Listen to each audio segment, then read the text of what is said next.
So today we'll be looking at the newsfeed widget with the horizontal layout. So as we could see here, the first one we're going to want to look at is the headlines tab. So the headlines tab basically curates all the orange or important headlines and puts it all into one tab. So this is for users who really want to cancel out all the noise and really just see what's important that's coming up during the day while they're on the terminal.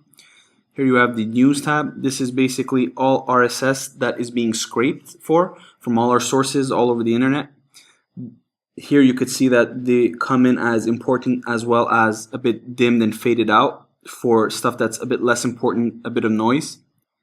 And the final tab here we have is Twitter or the social media. So here you'll be getting all the Twitter accounts, as you can see, the authors, hashtags, and again mixed in with some important headlines all together.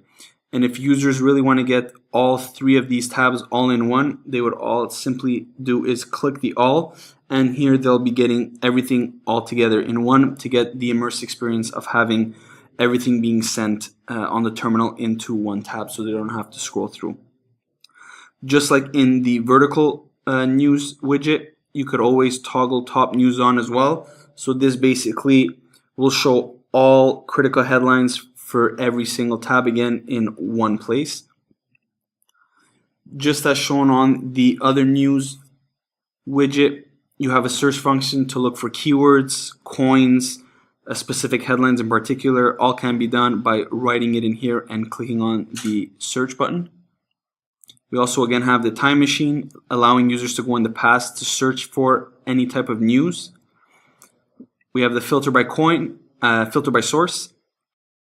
You can click the sources that appear up here or search for specific ones yourself. And again, same goes with coins. Click on certain coins and click close. And the entire news feed will be catered to only the coins that you specifically are searching for. Same goes with the settings here. You can toggle on categories and instruments. And if you do that, you can see here you'll get the category, news source, and the coin in particular being spoken about. So it gives you a bit more in-depth analysis on the headline that's coming in. You also have the time that the news came in, as well, and how much time has elapsed since this headline came in.